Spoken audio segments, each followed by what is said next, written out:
O Evangelho de João, no capítulo 8, narra uma história bastante conhecida. Um episódio onde Jesus Cristo é confrontado com uma situação bastante difícil. Uma mulher é pega em adultério e os fariseus trazem ela para Jesus, sabendo que o que a lei dizia. Então eles, para encontrar alguma coisa para manchar a imagem de Jesus, eles disseram: essa mulher foi pega em adultério. O que tu dizes dela? O que tu dizes dessa situação? Claro, se Jesus dissesse assim para eles: pode apedrejar, tá certo, é isso que a lei diz. Jesus não seria mais visto como aquele ser misericordioso, aquele homem bom, aquele homem pacífico, manso, amoroso e acolhedor como ele era. Então aquilo seria uma maneira de dizer que ele era igual a todos os outros, né? E Jesus realmente tinha uma doutrina diferente da doutrina ensinada pelos fariseus. E se ele dissesse de alguma maneira que eles não podiam fazer aquilo, eles iriam acusá-lo de ser conivente com o pecado e de ser um transgressor da lei. Era realmente uma situação muito difícil.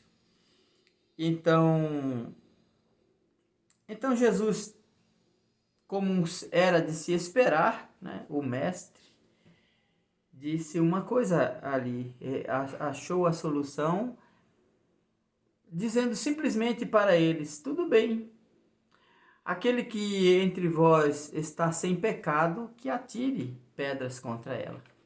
Vocês podem atirar pedras contra ela. Se vocês estiverem sem pecado, então pode apedrejá-la.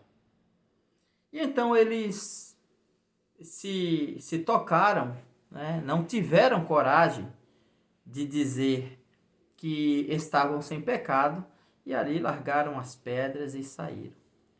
Quando todo mundo foi embora, Jesus se levantou e perguntou para a mulher: mulher, onde estão os teus acusadores? E ela diz: não estão mais aqui, Senhor. Eles te condenaram? E ela diz assim: não, Senhor, ninguém me condenou. E ele disse: e eu tampouco te condeno. Vai-te e não peques mais. Essa foi a mensagem que Jesus disse para ela. É uma passagem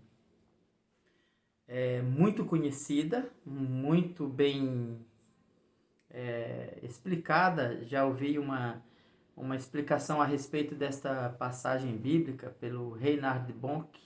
Não sei se é assim que se pronuncia o nome dele. E me deixou bastante impressionado quando ele falou ali para mais de 1 milhão de pessoas, pregando esta passagem, essa mensagem. Só que a minha abordagem é um pouquinho diferente. Eu perguntaria para aqueles que estão me escutando agora: o que Jesus fez então? Qual foi a atitude de Jesus Cristo? Jesus defendeu aquela mulher? Jesus condenou aquela mulher? Ou ele justificou os erros dela? Só existiam essas três possibilidades, né? Ou ele justificaria o que ela estava fazendo, tipo, justificar, dizer assim: não, dar alguma desculpa, coisa do tipo: ela pecou, mas quem de vocês não peca, né? Se ele tivesse falado assim, se ele tivesse usado essas palavras, ele estaria justificando. Quer dizer que se um peca, todos são obrigados a pecar? Quer dizer, só porque ela está errada, nós temos a obrigação de estar errado também, né? Se ele justificasse o erro dela, tipo assim, ela peca porque todo mundo peca, ela fez errado porque todo mundo também faz. E então aí eles poderiam dizer para ele assim: então quer dizer que todos nós podemos andar errado. né? Já que o Senhor está dizendo que ela já está justificando ela, então eu também tenho o direito de errar e de andar errado. Por isso, Jesus não podia justificá-la.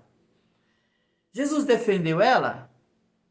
Também não. Ele não defendeu.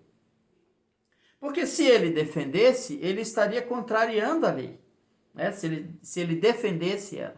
Por que ele não defendeu? Ele não defendeu porque ele disse, podem atirar pedras contra ela. Então, no momento que ele disse assim, pode atirar, ele mostrou que ele não estava defendendo ela, né? Então, o fato dele dizer, quem estiver sem pecado atire pedras contra ela, ele chegou a um ponto ali extraordinariamente sábio, né? Uma sabedoria extraordinária, porque ele protegeu a lei, protegeu a mulher e de certa forma, confrontou todos os outros com a obrigação de fazer as coisas certas, muito embora aquela mulher estivesse errada. A mulher estava errada, mas o Senhor jogou sobre eles a responsabilidade de fazer o que é certo, não dando a eles o direito de errar e de se justificar. Portanto, Jesus não justificou e não defendeu. E, obviamente, a última parte, né, ele não condenou. E por que ele não condenou? Porque ele não veio para condenar. Ele não veio para destruir. Ele veio para perdoar. Ele diz assim que os sãos não precisam de médicos. Eu acho, então, qual foi a atitude de Jesus? De perdoar. Ele disse, vai e não peques mais. Então ele reconheceu o erro dela, o pecado dela, perdoou, tipo assim, você pecou agora, mas não peque mais. Este é o lugar do perdão. Quando as pessoas falam em evangelização, eu fico pensando, que tipo de evangelismo, né, a igreja leva para o mundo? Que tipo de evangelismo eles levam para o mundo? Se aquelas pessoas que se dizem crentes ou que se convertem, elas não conseguem entender a simplicidade do evangelho, né? Por que eles não conseguem? Por que a gente não consegue falar com as pessoas e transmitir a palavra de Deus sem que eles nos ofendam, sem que eles nos maltratem, sem que eles vociferem contra nós? Então, eu não entendo aonde é que as pessoas querem chegar, né? Quando eles se colocam dessa maneira. Uma coisa é a gente praticar o erro e justificar nossos erros. Outra coisa é a gente, quando pratica o erro, reconhecer que errou, pedir perdão e seguir em frente. Essa é a questão, né? A humanidade será salva porque Deus dá a eles a opção de serem perdoados. Mas, obviamente, não existe perdão sem arrependimento e sem pedido de perdão. Então, as pessoas não são perdoadas automaticamente, né? Elas precisam reconhecer seus pecados e serem perdoadas. Então, essa passagem bíblica ela é extraordinária em todos os sentidos. Porque Jesus não condena o que pecou, não desautoriza as escrituras sagradas, dando às pessoas o direito de pecarem que nem aquela mulher pecou, não condenou elas, né? Não defendeu ela, não justificou os pecados, perdoou e ficou tudo certo. É isso que a gente espera do Evangelho de Jesus Cristo. A gente espera o perdão. Agora, é impressionante, meu Deus do céu, como esses últimos dias, né, que antecedem a vinda de Cristo, e teria que ser assim, e para mim o mundo já passou da hora de acabar, ele já passou muito da hora de acabar. Eu simplesmente não entendo como as pessoas são tão cruéis, tão malignas, tão malvadas, né, no julgamento delas. A Bíblia diz, com o juízo que julgares, sereis julgados, e com a medida que medires, serás medido. Quando acontece algum escândalo envolvendo a igreja, e essa igreja acha que aquilo que está fazendo é certo, obviamente vai haver sempre alguém atacando aquelas coisas para fazer com que ela se reconheça o erro e se conserte. Mas é diferente de quando uma pessoa comete um erro e reconhece que errou. Há cerca de um mês ou uns 2 meses atrás, né, o Irã, numa retaliação contra os Estados Unidos, né, retaliando ali, acabou derrubando um avião civil, um avião ucraniano. Então a imprensa do mundo inteiro caiu com toda a força sobre o Irã, né, acusando o Irã de ter cometido aquele erro, né, de ter cometido aquela falha, aquele acidente. E aí, o que acontece? Numa rara demonstração não sei se poderia dizer, numa rara demonstração de humildade ou de sabedoria dos iranianos, não sei, pode até ter sido uma jogada de marketing, mas eles acertaram.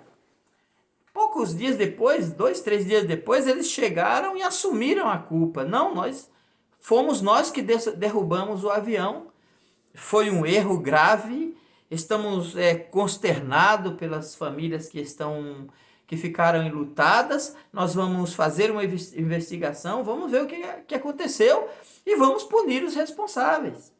No momento que os iranianos reconheceram o erro que tinham cometido, acabou, tapou a boca daqueles que continuavam acusando.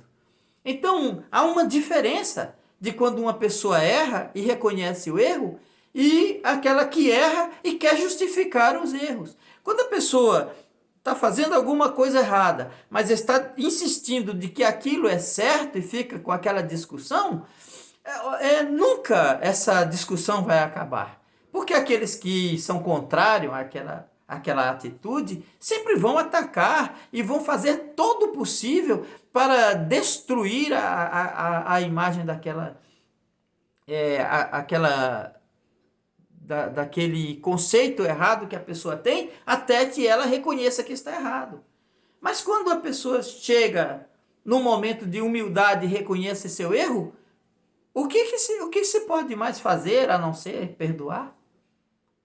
Qual é a atitude? Não, vamos perdoar. Mas você bateu no meu carro.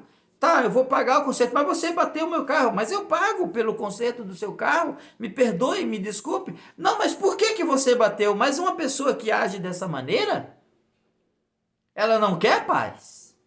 Ela não quer paz. Eu vou lembrar aqui, para encerrar esse vídeo, uma passagem que está no livro de Salmos, que eu gosto muito. Eu tenho ela, inclusive, colocada num quadrinho, né, no meu trabalho, que diz assim: a verdade e a misericórdia se encontraram, a justiça e a paz se beijaram. Este versículo, esta frase bíblica, a verdade e a misericórdia se encontraram, a justiça e a paz se beijaram, ela tem a interpretação dela, o que isso significa. O que significa isso? A verdade e a misericórdia se encontraram. Porque todo mundo que faz uma coisa errada tem medo de confessar o erro. E aí, até mesmo nos tribunais de justiça do mundo inteiro, sempre existe um tipo de uma barganha, do reconhecimento, de oferecer uma certa vantagem para que a pessoa fale a verdade. Tem um ditado que diz que quem fala a verdade não merece castigo. Então, às vezes, até tenho visto isso muito nos casos de investigação criminal, nos programas americanos, onde sempre se oferece uma pena menor em troca da verdade.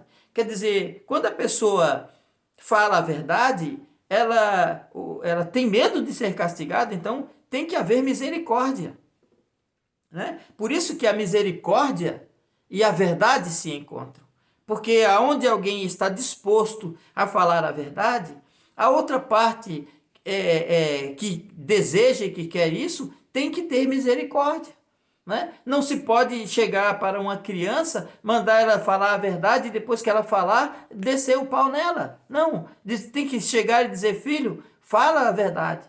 Fala, se você me falar a verdade, o pai não vai castigar você. Então, ele, diante da misericórdia, da compaixão que é demonstrada, ele vai contar a verdade. Vai dizer, olha, pai, eu fiz assim, assim, assim. Tá bom, meu filho. Então, tu não faz mais isso. Né? Porque a próxima vez que tu fizer, tu vai sofrer as consequências. Então, a verdade e a misericórdia têm que andar juntas. E por que a justiça e a paz se beijaram? Porque aonde há justiça, há paz. Aonde não há justiça, não há paz. Né? Aonde tem justiça, tem paz. Porque justiça não é apenas igualdade. A justiça dá a cada um aquilo que lhe pertence. Então, se eu dou a um o que lhe pertence, dou ao outro aquilo que lhe pertence, então, onde existe justiça, existe paz. Né? Então,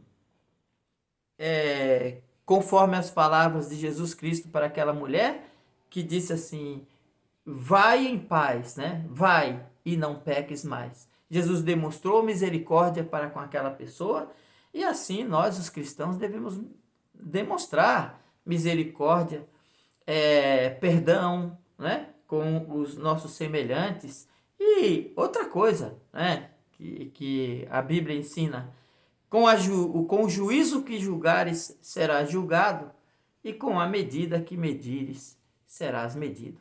Devemos colocar nossas barbas de molho para estarmos prontos, sim, para enfrentarmos as consequências dos nossos erros quando erramos. E certamente vamos errar, porque somos seres humanos, né? E algum momento nós vamos errar também. E aí, à medida que nós medimos os outros, outros nos medirão.